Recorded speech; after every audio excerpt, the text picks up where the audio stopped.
Hi, Fumi. Hey, Greg, nice to see you. Yeah, we meet again in the virtual world. Yep, and today I guess we're talking about Magis. Indeed. I love that phrase. I'm curious, maybe you could start. Whenever you hear it, what does it mean to you? Well, for me, I think of the spiritual exercises, and in that context, Saint Ignatius asks us to imagine, you know, inspiring figures, right? Like I think of Martin Luther King or Angela Davis or Mahatma Gandhi. I'm like, what if they asked me to help out with what they were doing? Well, I'd be so excited. And Ignatius's question is, well, what more would I do if someone even more inspiring than that, he writes about if Christ is asking you, but somebody even more inspiring than that asks you to help out with their mission. So that's kind of the first place my thought goes. How about you, Greg? Yeah, I think when I first started to get to know the term, the default idea was that concept of more.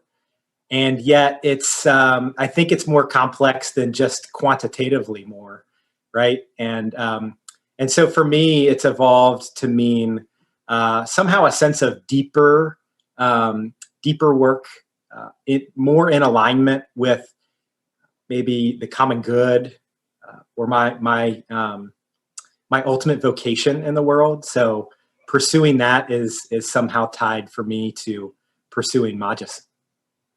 Yeah, I love that sense of it's not quantitatively more, but a certain depth and alignment, like you say, with where we're meant to be headed, each of us, and for the greater good, for the common good, like you say. So for you, Greg, how do you know if you're living the Magis? Yeah, that's a great question. First and foremost, in order to know if we're living it, I think we have to pay attention and be really committed to listening to our lives and listening both inwardly and outwardly. And for me, I think I sense that I'm living it when I feel a sort of resonance internally with a greater purpose. That much like discernment, it feels like something beckoning me forward rather than me kind of like pushing things in life. And so, in that way, kind of going with the flow and being called forth to that deeper that we talked about. What about you? Do you have experiences of when you felt like you're living it? Yeah, I like that image of, it feels like something is beckoning you rather than you're kind of pushing it. It's more like, hey, I'm just kind of stepping into something, this path that opens up. I also appreciate your saying, first we got to pay attention. And I think that's absolutely right. The first step is to pay attention. For me, I think I would add to what you were saying. When we hear more, I think it can cause us some stress. We're supposed to do, we're already working this many hours and we're supposed to work more, or we're already working for justice and community and our four values, and we're supposed to do more, take on another project. And of course, as you're saying, it's not about quantitatively more. And so the one thing I would say is, I guess I know I'm not living it if I'm always stressed out. That's not what it's about. But maybe there's a sense of, in addition to that, stepping into something and something else beckoning, a sense of energy and joy and excitement, openness, and kind of that flow that you were talking about. Yeah. I'm curious what you think in terms of how this relates to our work together at JVC Northwest and our volunteer service. Well, I think JVC Northwest is about giving more of life to life, being part of something that's bigger than ourselves, serving more than what's good for me, but expanding out to the common good. And so JVC Northwest certainly is about pausing and reflecting and noticing. And out of that noticing, checking in with ourselves to say, like, hey, which direction am I being pulled now? What's the more in that sense that's more aligned with my life and the needs of the world today? And so that pause, spirituality, reflection piece, I think, is central, leading out to service for the common good, for social and ecological justice. What do you think about that? Yeah, I love what you're saying there, this sense of intentionality I hear behind your words. And for me at JVC Northwest, what's really exciting about our pursuit of Magis, I think, is this idea that we've come to understand that it's not enough to just show up, that the showing up is very important for those that we serve and the communities that we're in.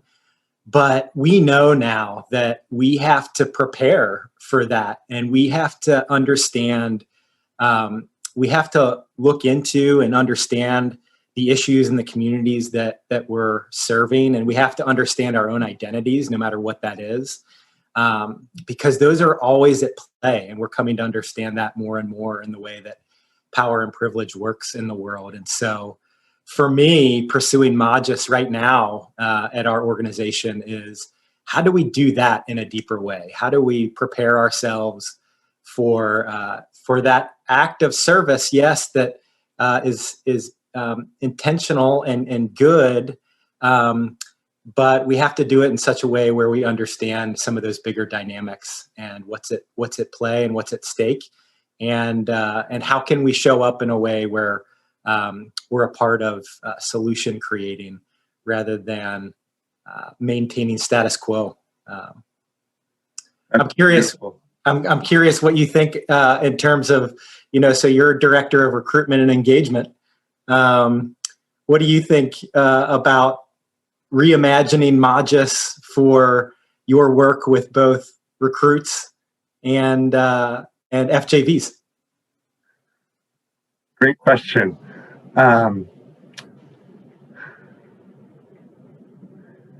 I think starting with recruitment, if we can shift our recruitment lens so that it's more focused on, this word discernment has come up several times in our conversation, that discernment piece for our applicants, for people trying to figure out, gosh, what is it that I'm called to in this world, in life? And maybe it's not JVC Northwest for everybody, but really creating, if the application process and the recruitment process can become that space for helping people, young people, to reimagine their place in the world and what the world might be asking of them. But yeah, if the recruitment process can be kind of this open process where we're just inviting young people into reimagining their place in the world, and what service might have to do with that, what the needs of the world might have to do with that, and what more they can be giving to the world of their lives. I think that would be really beautiful. On the FJV side, I think even as folks leave our program, it's a lifelong journey, and JVC Northwest is hopefully just the beginning of that. And so I'm hoping we can provide more and more opportunities to engage our alumni, our FJVs, in framing their whole lives in terms of what more does the world want of me? Again, in that sense of deeper and more aligned. Yeah.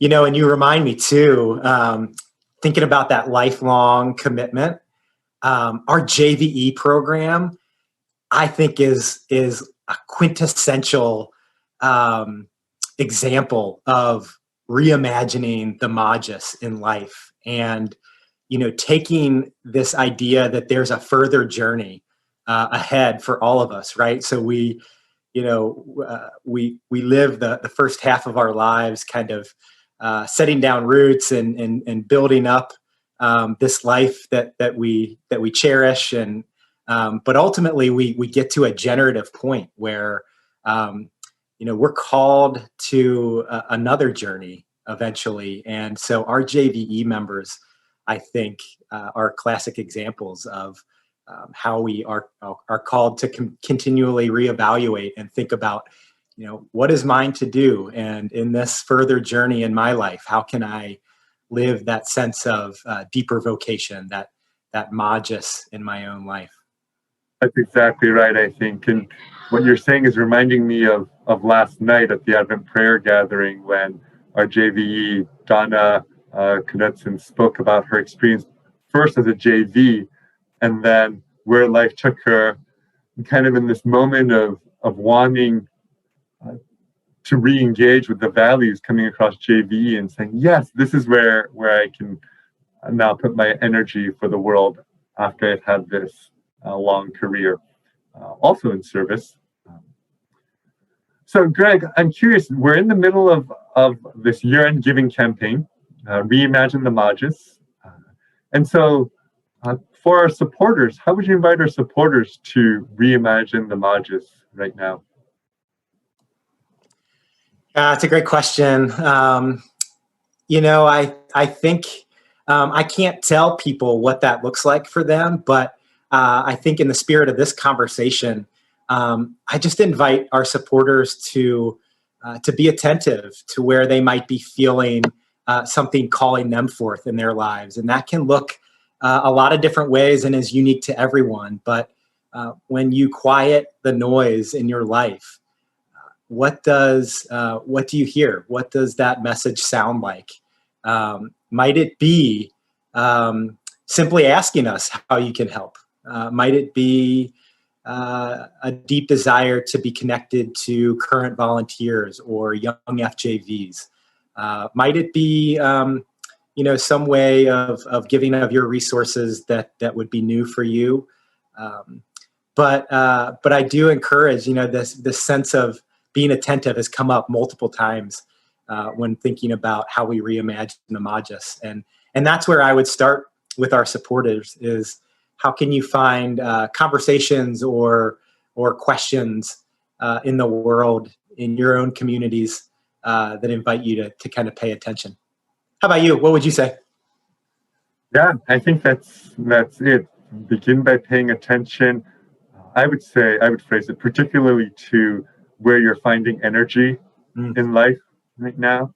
And like we've been talking, that does require a certain quieting down and listening and paying attention so that we're not just, scurrying around this way and that way, pulled by the latest invitation necessarily, but really pausing to pay attention to, gosh, where is that energy in life? And then to give there, whether it's your time or your money or your caring, whatever it is you're feeling drawn to give, to be part of the larger transformation of the world, for justice, for peace, for equity. Yeah, I think that's what I would share with our supporters. Well, Fumi, this conversation has me all fired up and ready to go. So I wish everybody could have a chance to sit down and talk with a trusted friend or a close colleague about deep stuff.